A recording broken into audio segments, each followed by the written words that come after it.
Hey everyone, it's Emily Fox. Today's video is going to be all about the books that I want to read in November.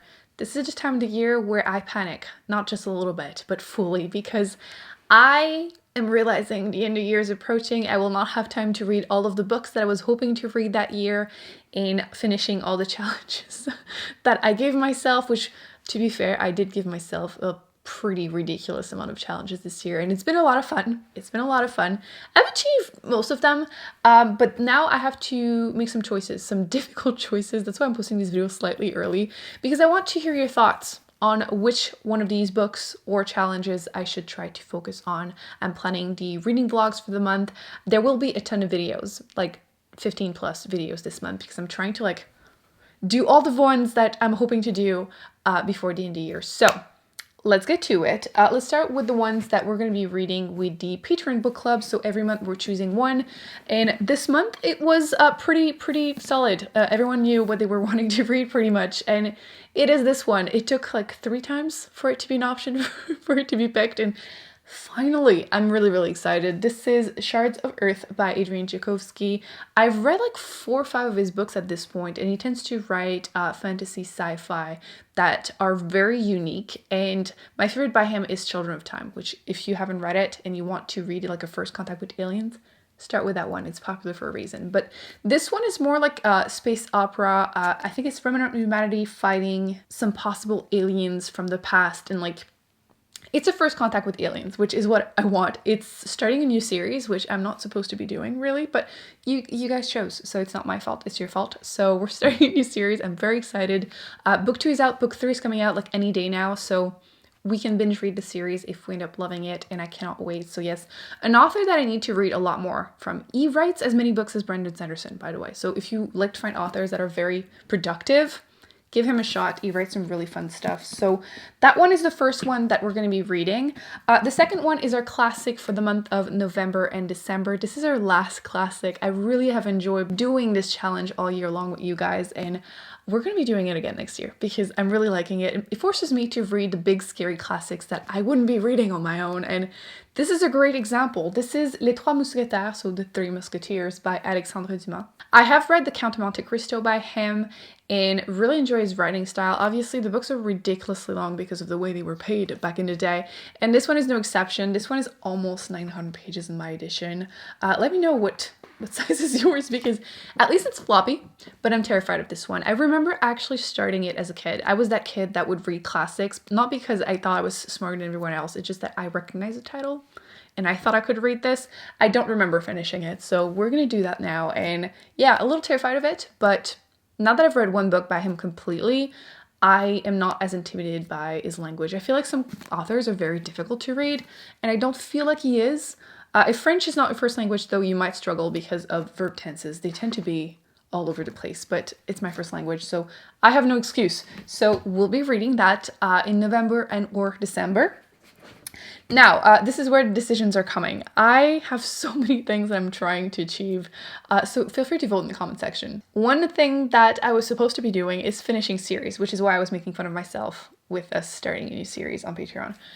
But I think I have hit, or I'm almost done with that challenge. I had decided I was going to finish 10 series this year. That was the goal, because last year I finished like 1, but I started like 20 something. So I wanted to do better this year, and I did. But I didn't do that well, not that well. So very quickly, I'm going to go through some of the ones that I could be finishing this year. I'll mention the ones that I'm the most interested in finishing. And the question is, how do I make people vote which ones? Like, obviously you can vote in the comment section, but realistically, what do you want me to do? I think I might do that, make you vote on Instagram. So I'll just post like a story and give you 2 options, and then you vote whichever you think I should be reading. Maybe I can do that throughout that week or 2 that I will be doing that challenge, and you get to vote once in a while. Maybe it will motivate me to post more often on Instagram. That's a different story though. But some of the ones that I was hoping that I would read, we have this one, which is book 2 in the My Brilliant Friends series. I think that's the series. No, Hippolytan Quartlet. Ooh, I still have paint on my fingers. I've been painting the library. Things are almost done. So this is book 2. I wouldn't be finishing a series, but at this point I just want to continue. This is between the story between two friends in Italy as they're growing up. It's their life story. And I really enjoyed the complex, really complex female friendship. And I want to continue. This screams kind of summer to me though, but I still wanted to continue because I really enjoyed book 1. So that's an option. The rest I'm realizing are currently being used as a tripod for my microphone. So you might not hear me for the next couple of seconds, but I'm going to show you the books so you can tell me which ones you want to vote on Instagram. Or should I make the squirrel choose? You can decide. I could do both. There are options. I recently bought this. Brand new. I don't buy a lot of new books, but I really enjoyed The Rage of Dragons, which was book 1. Really interesting world building, like the magic that is like hinted mostly at, like different world. Really interested in continuing. I just haven't for whatever reason, so that's an option. Vikings, which everyone is obsessed with this series. I enjoyed it overall, but the ending is definitely what made me decide that I need to continue. So all of them are really scary and chunky though. I'm scared. This is part of my pile of shame. I read the first like 50 pages and never continued. Wheel of Time, I need to eventually, maybe this month. I realized, by the way, that this is the one that is book 2, so forget that I mentioned the other one. I think this is one of the ones that I will be picking up this month, unless you choose otherwise, but I really need to continue Jade War, even though once again, this is book 2 in the series, but it doesn't matter. Ultimately, I think I've achieved the goal. I think I only am missing one, so like, whatever. I don't even know if I really want to continue at this point this series. This is book 3, and I read 2 short stories, which were really long stories between book 2 and 3, and they were both boring, so I'm kind of scared to continue now. There's also this one that I really liked book 1, read it because of a challenge randomly. I had forgotten it existed, and I really loved book 1, so I should continue. And then there's also this one, which is book 3 in the Starlight Archive series by Brandon Sanderson. This is the one I should be reading. But to be honest, I'm scared too because it's going to be the only book I will read this month. It's so big and I have so many books I need to finish that maybe I should like read it at the end of December. That way it will be like the first book I finish next year, like starting the year on a good note. I think that would be fair. That way I would still have time to finish some of the other smaller ones for challenges, and then I would still start it this year. One challenge that I really want to do because it's going to be quick, short, fun.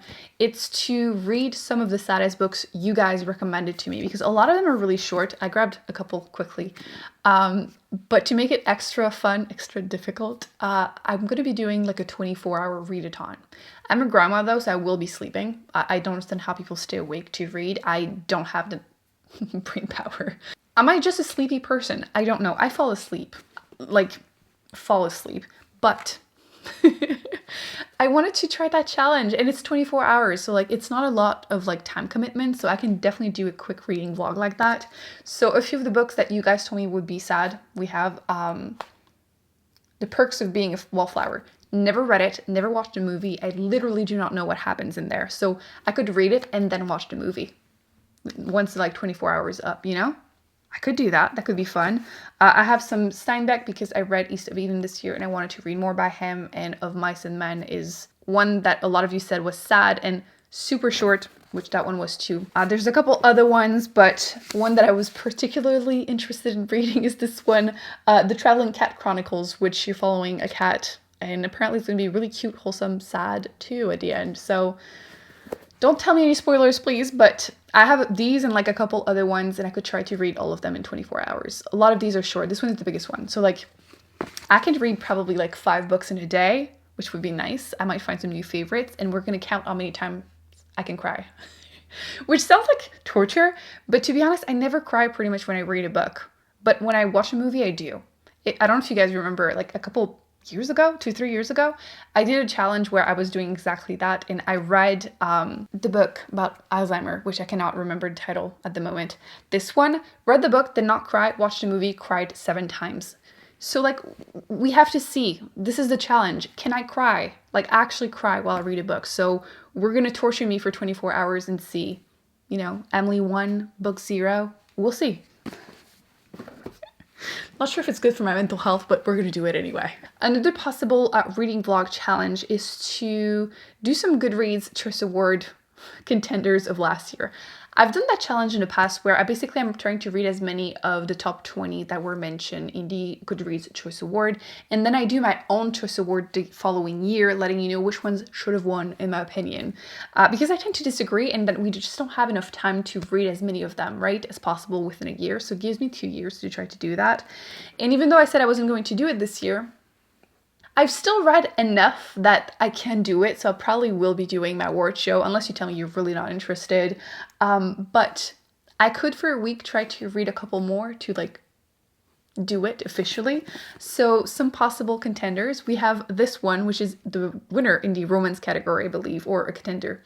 Was it the winner or was it just like top 3? Anyway, in the romance category, which I don't read romance. We've already established that. It's probably my least read genre. But this year I discovered Emily Henry. I've read her 2 other books and I haven't read this one and I own it. So People We Meet on Vacation, I'm pretty sure this was the winner last year in the romance category and I could read it. It's not too big. It's a romance. It's pretty quick. And I've really enjoyed the other ones that I've read by her. This one apparently is different though. The 2 other ones were like enemies to lovers and this one is more friends to lovers, but it's bright, it's fun. I mean, I'm tempted. Some romance might not be a bad idea after the sad book challenge. Another one that would be part of the Goodreads Choice Award would be this one. This is A Master of Jinn, which is an adult fantasy book that have received a lot of really good reviews, but I actually haven't been seeing it a lot on anywhere really, but I saw it on that list. It has great reviews and because of that I had decided to pick it up, but I just haven't read it yet. So this could be one of them. There's also a couple of the ones that I have on my waiting list at the library that I could pick up. There's the Jasmine Throne and then another one that I can't remember the title. So these are some other possible fantasy books that I could read to do the Choice Awards. So let me know if you want to see that challenge or the other one. I think I might be able to do like 2 weeks of one and 1 week of one. So you can choose which ones I should focus on more. Do you want me to read more of the Choice Award ones or do you want me to focus more on series?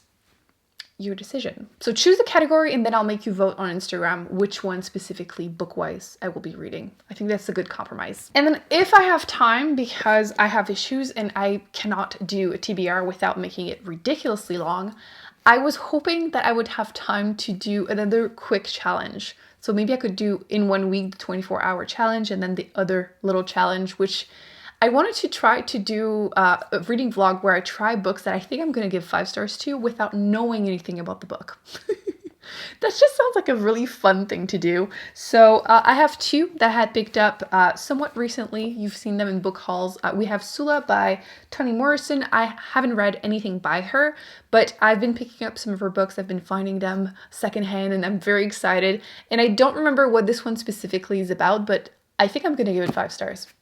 I don't know why. Maybe because it's green and very floppy, but I have a good feeling. So it's not too big. I could do it. And then the second one is Giovanni's Room by James Baldwin, which I have heard great things about the author. I have seen some of his quotes, and I think I'm going to give 5 stars to his books in general. But specifically this one, I have seen amazing reviews, and I do not remember what the book is about, but I have a good feeling. So would you like to see this vlog? I think it could be fun. I'm going to try to find a time to also do this one this month. But yes, I'm aware that I have a lot of books on my TBR. And then last but not least, I have a few that are from my library audiobook wise because, you know, we have A Good Girl's Guide to Murder, which is a YA murder mystery, small town vibes. A boy was accused and condemned, I believe, for the murder of a girl, but then the main character thinks he didn't do it. I've heard really fantastic things about it, so I'm tempted to try it. I probably will. To be honest. The Intersectional Environmentalist, which is one of the last nonfiction that I want to try to sneak into my read pile this year, because at the end of the month in November, I will be doing a video reviewing all the nonfictions that I've read this year, because it was one of my challenges to attempt to read more than usual. And I've read about like 3 times the amount that I usually do. I think I'm at almost 30 read books, nonfiction books this year, which is kind of crazy. And it's been really, really fun. And I'm going to review all of them in one go and like categorize them and everything. Anyway, so this will probably be my last nonfiction that I finished this year. I have the physical copy of it, and I also have the audiobook from the library, so pretty sure I'll have time for that one. So a few things might move around. Some books might be read or not read this month, but I think that's enough. Come on, Emily. I think that's enough. So let me know in the comments section which challenges you would like me to focus on. Mainly, I want to know, do you want me to spend 2 weeks on the series or 2 weeks on the Goodreads Choice Award winners or contenders? Which one should I prioritize? I only have time to focus on one of them. I'll probably attempt both challenges, but one of them will have more time. You choose. Let me know. So that's it. That's enough. These are all the books that I'm hoping that I will find time magically to read in the month of November. I hope you enjoyed it. Please let me know in the comment section again the answers, which one I should focus on. Let me know also the books you are planning on reading this month. I often find books that I also want to add to my TBR when you leave me some comments and suggestions. And I will be putting more videos on the screen that I recommend you check out, including one about the books that are on my library TBR. So basically books that you will see me read when I get to loan them from the library in the upcoming months. And then I recently did a video talking about wholesome books that will warm up your cold at heart. So if you're looking for books that might help you, cheer you up with this time of the year, or help you with your reading slump, I would recommend checking that out. And I will see you in an upcoming video very soon. Bye.